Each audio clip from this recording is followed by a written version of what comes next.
The summer air was thick with heat and smoke when we arrived at Blackwood Ridge. The forest stretched endlessly around us. Ancient pine trees packed so tightly together that even the moonlight struggled to reach the ground. It was the kind of place where cell phone lost services the moment you turned off the highway. Miles from civilization. Miles from help. Exactly the kind of place Ethan loved.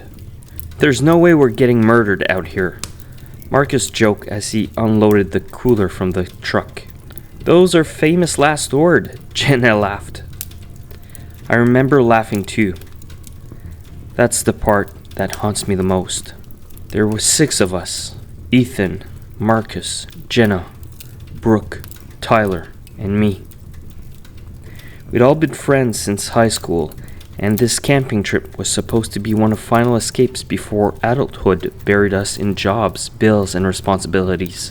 The sun had dipped low by the time we finished setting up camp beside a narrow river that cut through the wood like a black vein. The trees creaked softly in the wind, and cicadas screamed from somewhere within the darkness.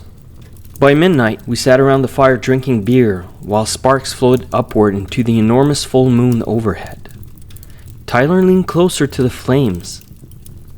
You know people disappeared out here, right? Brooke rolled her eyes. Oh God, here we go. No, seriously, he insisted. Back in the 70s, some hunters found half a body hanging from a tree around these woods. Marcus snorted. Half a body? Top half. Shut up, Jenna muttered. Tyler grinned, clearly enjoying himself. They said the ribs looked peeled open like something ripped them apart. The fire cracked loudly. For a second, nobody spoke. The woods beyond our campfire felt deeper, somehow darker. I noticed that the sound of insect had stopped completely. No frogs. No bugs. Nothing. Just silence. And somewhere far half between the trees, a howl. Not like a wolf. Not like anything I'd ever heard before. It sounded wrong, wet, deep, almost human beneath the growl. Brooke immediately sat upright. You guys heard that, right? Marcus forced a laugh. Probably a coyote. Then it came again, closer. Longer. A horrible choking roar that echoed through the woods. Ethan stood slowly, grabbing the flashlight. I'm gonna check around the camp. Nope, Jenna said instantly. Absolutely not. But Ethan was already walking toward the tree line. I remember watching the flashlight beam disappear between the trunks. The darkness swallowed him almost immediately. Ethan! Marcus called. No response. The fire suddenly seemed tiny compared to the forest surrounding us. Then we heard footsteps. Heavy one. Crunching leaves, circling us. Not 2 legs. 4. Something moved beyond the trees. Huge. Fast. I caught a glimpse of yellow eyes reflecting the flashlight. High off the ground, way too high. Brooke screamed first. The creature exploded from the darkness before any one of us could react. It hit Marcus so hard, his chair snapped backward. Blood sprayed across the fire as claws tore through his chest in violent motion. He didn't even get time to scream. I saw ribs, flesh hanging open, steam rising from his body in the cold night air. The thing stood over him for half a second. Massive. At least 8 feet tall.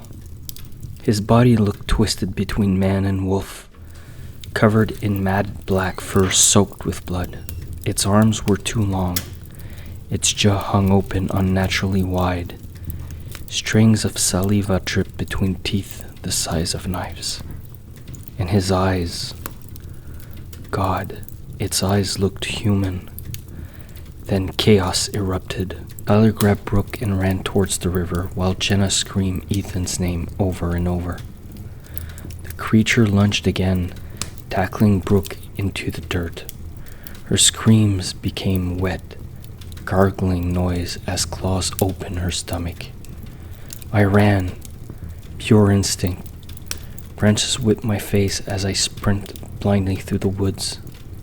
Behind me, I heard crashing footsteps and screams cutting off one by one. Then silence again, except for breathing.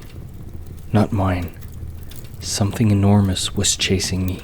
I looked back once. The werewolf was bounding between the trees impossibly fast, its mouth covered in blood. Moonlight flashed across its teeth as it snarled. I tripped over a root and slammed hard into the ground. Before I could stand, the creature landed on top of me. Its weight crushed the air from my lungs. I smelled rot and blood pouring from its mouth. Its claws dug into my chest. Then it bit me. The pain was indescribable. Its teeth sank deep into my shoulder, ripping flesh apart while hot blood flooded down my body. I screamed so hard I thought my throat tore open. The beast stared directly into my eyes as it fed. And from one impossible second, I swear I saw recognition there, like it had chosen me. Then, gunshot exploded through the woods. The creature snarled and vanished into the darkness. The last thing I remember was rain beginning to fall through the trees while distant voices shouted my name. Then everything went black. I woke to the smell of antiseptic and the steady beat of heart monitors. Every inch of my body hurt. My chest was wrapped in bandages. My left shoulder felt like someone had poured molten metal into the wound. I tried to sit up, but agony ripped through me instantly. A nurse rushed into the room. "Oh my God, stay still!" "What happened?" My voice sounded broken. She hesitated. There was an animal attack. Animal. Even the word made my stomach twitch. The police questioned me later that day. They found pieces of Marcus and Brooke near the campsite. Tyler was missing. Ethan and Jenna were dead, mauled beyond recognition. The officers blamed a bear. I almost laughed. A bear didn't stand on two legs. A bear didn't have human eyes. Night fell slowly outside the hospital window. That's when the fever started. It began as heat beneath my skin. Then pressure, like something moved inside my bones. I clawed at the sheets as my body temperature skyrocketed. The nurse rushed into the room with alarms screaming around me. My muscles spasmed violently. Every joint in my body felt like it was being torn apart with hooks. Then came the cracking. My fingers bent backward suddenly with a sickening snap. I screamed. Bones stretched beneath my skin. My spine arced violently as vertebrae cracked one after the other. The sound was like branches snapping in a fire. "Jesus Christ!" someone shouted. Dark hair erupted from my arms. My teeth ached horribly before pushing longer inside my mouth, slicing open my gums. The nurses backed away screaming. I heard one of them yell for security. My vision sharpened suddenly. I could hear everything. Heartbeats, breathing, people talking 3 rooms away, and underneath it all, the smell. Blood. So much blood. The scent drove something insane inside me. I felt hunger unlike anything I'd ever known. Not for food, for flesh. My restraint snapped as my arm expanded with unnatural strength. Bones pushed outward beneath the skin, reshaping my body violently while fur spread across my chest and neck. The transformation hurt so badly I begged to die. But beneath the agony, part of me loved it. That terrified me most. The security guards burst into the room just as my jaw split wider with a crunch of bone. I attacked before I even understood what I was doing. Claws tore through one of guard's throat. Blood exploded across the walls while the other man screamed. I remember hearing his spine crack in my hands. The instinct took over completely. I crashed through the hospital window into the storm outside. Rain hammered the city streets while police sirens erupted in the distance. And beneath the full moon, I ran. Not as a man anymore, but as something else. Something hungry. Something born to kill. The city became my hunting ground. I wish I could say I fought it harder. At first, I tried. God, I tried. But every night the transformation came stronger, faster, more violent. The moon dragged the monster out of me like a hook through flesh. My bones would crack apart while my body twisted into that towering beast. The pain never lessened. If anything, it got worse. And after the transformation came the hunger. I remember stalking through rain-soaked alleys behind bars and clubs downtown. I remember hearing heartbeats through walls, smelling sweat, fear, alcohol, perfume. Human beings smelled delicious. The first person I hunted willingly was a mugger. At least, that's what I told myself. He was dragging a woman into an alley while she screamed for help. I watched from the shadows while rain poured from the sky. Then I attacked. I tore him apart so violently his arm landed halfway across the alley. The woman ran before she could see me clearly, but I stayed, feeding. Warm blood poured down my throat while steam rose from the body in the cold rain. And deep inside myself, I felt pleasure. Real pleasure. That realization shattered something in me. Soon the killings blurred together. Drifters, gang members, homeless people sleeping alone beneath bridges. Sometimes innocent people, too. I'd wake up covered in blood with no memory except flashes of screaming and tearing flesh. The news called it an animal attack spree. Police imposed curfews. Nobody understood what was happening, but I did. I was becoming evil, not infected, not cursed. Evil. One night, I cornered a man inside an abandoned warehouse near the docks. He begged for his life while backing away from me. Please, please don't. His fear smelled intoxicating. I could hear his heart pounding wildly inside his chest. I almost killed him, but before I attacked, a shotgun blast exploded through the warehouse. The sound stunned me.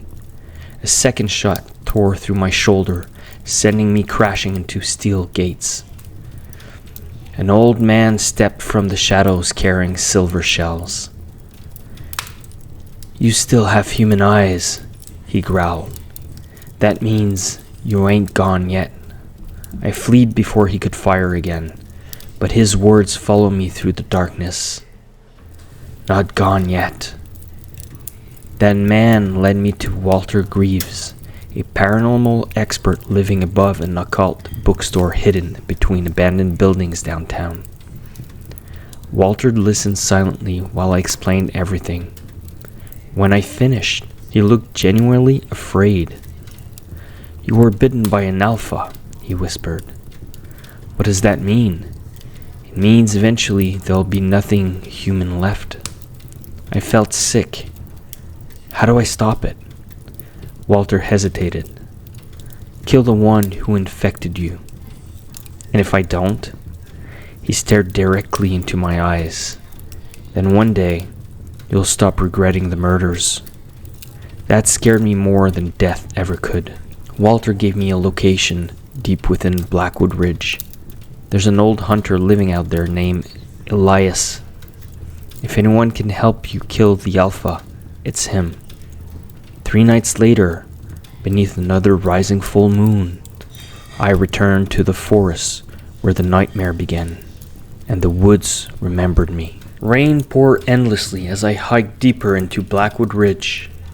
The forest felt alive, watching. Every snapped branch made my pulse jump. Fog drifted low between the trees while thunder rolled overhead. Somewhere far away, wolves howled beneath the storm. Or maybe not wolves. I reached the cabin just after midnight. It stood isolated amongst towering pines, surrounded by animal skulls hanging from ropes. Strange symbols were carved into the wood. Silver trap lined the property. Before I reached the porch, a shotgun cooked behind me. Turn around slowly. The old man standing there looked carved from the forest itself. Gray beard, scar across one eye. Withered hands gripped a shotgun loaded with silver shells. You Elijah Mercer? Depends who's asking. I need help killing a werewolf. Elias studied me silently. Then his eyes drifted to the scars on my shoulder. You're infected. I nod. For a moment, I thought he'd shoot me immediately. Instead, he lowered the gun slightly. Come inside. The cabin smelled of smoke, old books, and gunpowder. Wolf spit covered the walls beside ancient weapons. Elias poured whiskey into a chipped glass before speaking. The Alpha's been here for decades, he said quietly. Smart enough to avoid traps. Strong enough to kill entire hunting parties. You fought it before? Twice. What happened? It killed my daughter. Silence settled heavily between us. Then he looked at me.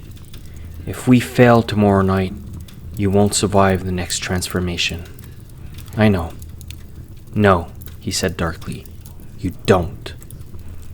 That night I chained myself inside the cabin cellar while Elias prepared silver bullets upstairs. The transformation began shortly after moonrise. It was worse than ever. My spine elongated violently while my ribs cracked outward beneath skin. Fur burst from my flesh as my jaw dislocated with sickening pops. I screamed until the screams became growls. The beast inside me fought the change furiously.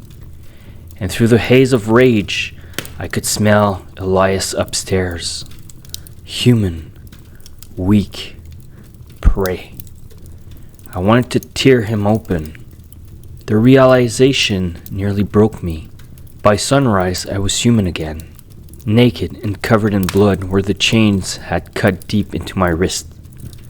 Elias opened the cellar slowly. You fought harder than most. I almost killed you, but you didn't. He handed me a silver knife. Tonight, we end this. The final hunt began beneath a massive blood-red moon. The forest glowed silver under moonlight while fog crawled across the ground like living smoke. Every shadow looked wrong. Every sound made my skin crawl. Elias and I tracked the Alpha for hours. Then we found the bodies. 3 deer ripped apart and hanging from trees. Fresh. The smell of blood filled the air. It knows we're here, Elias whispered. A growl answered from the darkness. Low, massive. The trees shook violently as the Alpha emerged. It was bigger than I remembered. At least 10 feet tall with black fur soaked from the rain. Its chest was covered in scars. One eye was milky white from an old wound. Its claws looked long enough to gut a man in one swipe. And those horrible human eyes locked onto mine. Recognition again. Almost affection. The Alpha smiled. Then it attacked. The impact sent Elias flying into a tree hard enough to crack the trunk. I transformed instantly beneath the moon, bones exploding outward while rage consumed me. This time, I embraced it. I became the monster fully, The two of us collide violently among the trees. Claws rip through the flesh while jaws snap inches from throats. We tore chunks from each other like wild animals. The alpha was stronger, older. Every hit shattered bones. But I was faster. I slammed it into rocks while Elias fired silver shell onto his back. The creature roared in agony before ripping Elias apart with one brutal swipe across the stomach. The old hunter collapsed screaming. I saw intestines spilled into the mud. "Finish it!" Elias roared through the blood. The alpha lunged at me again. We crashed through the trees together, tearing into each other savagely while the thunder exploded overhead. Finally, I drove the silver knife deep into his chest. The creature froze. Its eyes widened. Then it screamed. The sound echoed across the entire forest. Not an animal scream, a human one. The alpha collapsed slowly into the mud while its body convulsed violently. Fur receded, bones shrank, until a naked old man lay dying beneath the moon. He looked up at me weakly. "You'll always feel it now," he whispered. Then he died. The curse ended instantly. I felt it. The rage vanished, the hunger disappeared, and suddenly the weight of everything I've done crashed into me all at once. The murders, the blood, the pleasure. I fell to my knees screaming beside Elias' corpse while rain poured endlessly from the sky. It's been 3 years since Blackwood Ridge. The scars never healed properly. Neither did mine. Therapists call it trauma. Survivors, guilt. They don't know the truth. Every full moon I still wake up sweating, heart racing, mouth watering. Sometimes I walk the city at night without realizing it. I catch myself staring too long at strangers, listening to their heartbeats, imagining how easy it would be. The hunger may be gone, but the memories remain. And some nights, God help me, I miss it.